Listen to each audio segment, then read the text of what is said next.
countless number of single-celled creatures live in our world, which is a planet full of life. All of these single-celled creatures multiply by dividing and form exact copies of themselves as they do so. The embryo developing in the mother's womb also begins life as a single-celled creature, and the cell multiplies by copying itself.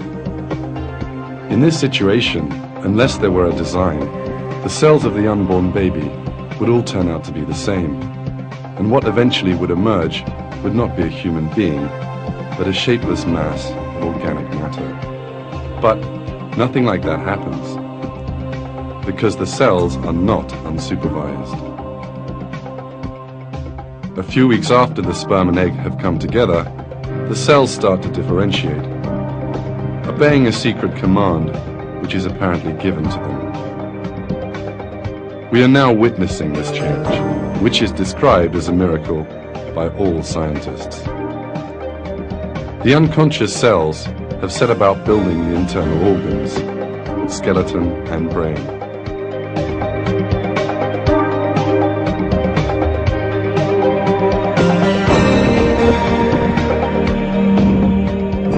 Brain cells have begun to form in these two small gaps.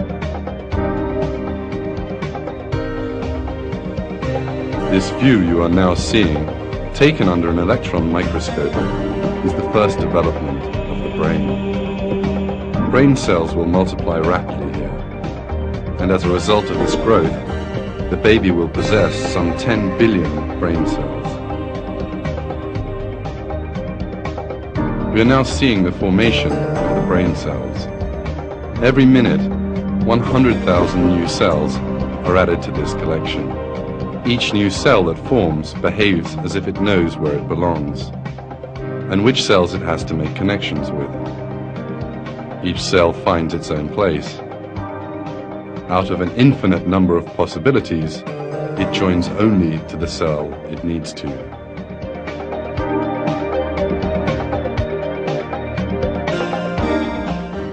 There are 100 trillion connections in the human brain. In order for brain cells to be able to make these trillions of connections properly, they need to demonstrate an intelligence far superior to that possessed by humans. However, cells have no intelligence at all. And not just brain cells. Each of the dividing and multiplying cells in the embryo heads from the place where it first formed straight to the point it has to occupy, and each one finds the place designed for it. And here, whichever cells they have to form connections with, they also do.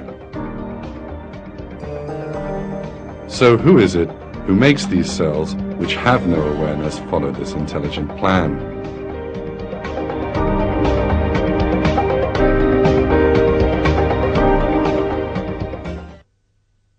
Bir yere gelir, rahme gireceği yeri seçer ve oraya yapıştıktan sonra aynı olan bütün bu hücreler nasıl oluyor da birdenbire bir yerden bir emir almış gibi hepsi ayrı ayrı yerlere göç ederek ayrı ayrı organların oluşmasını sağlamaya çalışırlar. Bu açıkça gösteriyor ki bu aynı olan hücreler, ne yapacaklarını bilmeyen hücreler, bütün genetiği, DNA'ları aynı olan hücreler bir yerden bir emir alarak bazıları beyni, bazıları kalbi, bazıları ise diğer organları teşkil ederler.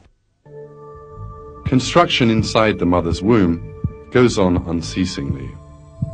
Some of the cells undergoing change suddenly begin to expand and contract. Following that, hundreds of thousands of these cells come together, and these make up the heart. This heart will continue to beat for a lifetime. In a short while, we'll see a real miracle. These cells, which stand independent of each other, are in fact vein cells. Then these cells suddenly start to join onto each other and form connections between themselves, and the cells form the veins. Let's see that magnificent sight again.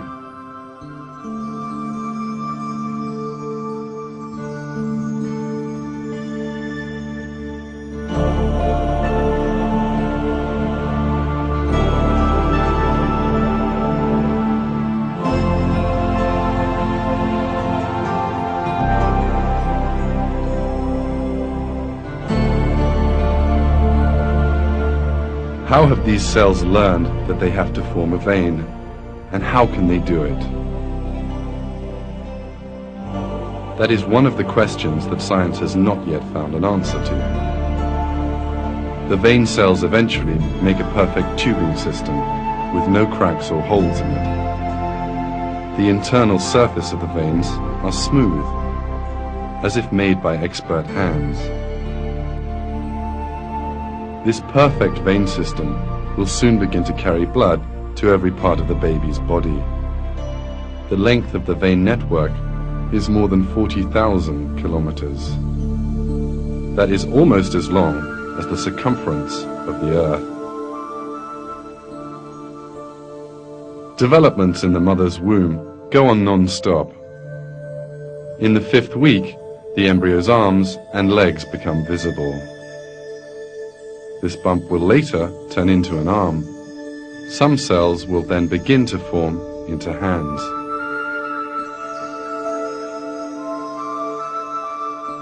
But in a while, some of these cells will do a most surprising thing. Thousands of them will commit mass suicide.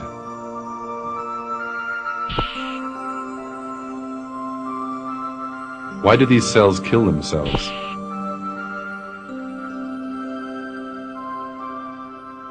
The dying cells perform a crucial function. The bodies of these cells, which die along a specified line, are necessary for the formation of fingers. The remaining cells begin to eat the dead ones, and empty spaces appear in these regions. These empty spaces are the gaps between the fingers. Why do these cells make such a sacrifice? How is it that a cell can kill itself so that the baby can have fingers in due course? How does the cell know that its death will serve such a purpose?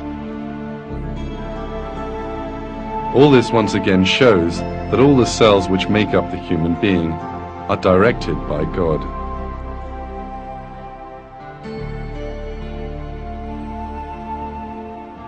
At this point, some cells have started to make legs. The cells cannot know that the embryo will need to walk in the outside world. But still, they make legs and feet for the embryo.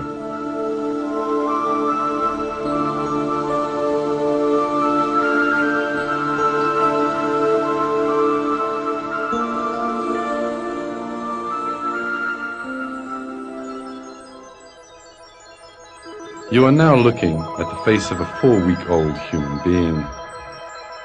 At this stage, 2 holes develop, one on either side of the embryo's head. It's hard to believe, but the eyes will be constructed in these holes. Development of the eyes starts in the 6th week. The cells operate with an unbelievable plan for months, and one by one form the different regions of the eyes. Some cells build the cornea, some the pupil, and others the lens.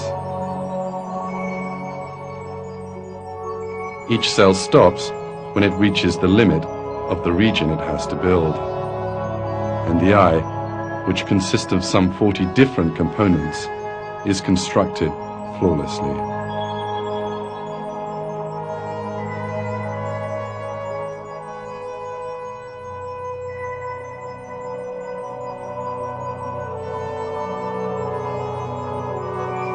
In this way, the eye, which is accepted as the world's most perfect camera, is brought into existence from nothing inside the mother's womb. It has been borne in mind that the person to be born will open his eyes to a world full of color, and an eye has been built which is ideally suited to its perception.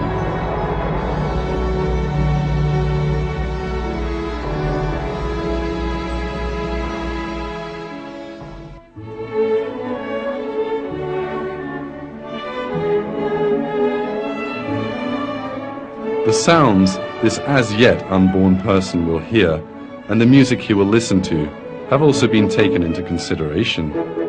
The ears which will listen to that music are also constructed in the mother's womb.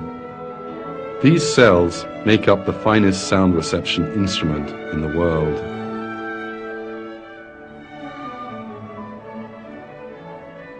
These scenes remind us once more that sight and hearing are in fact great blessings that God has bestowed upon us.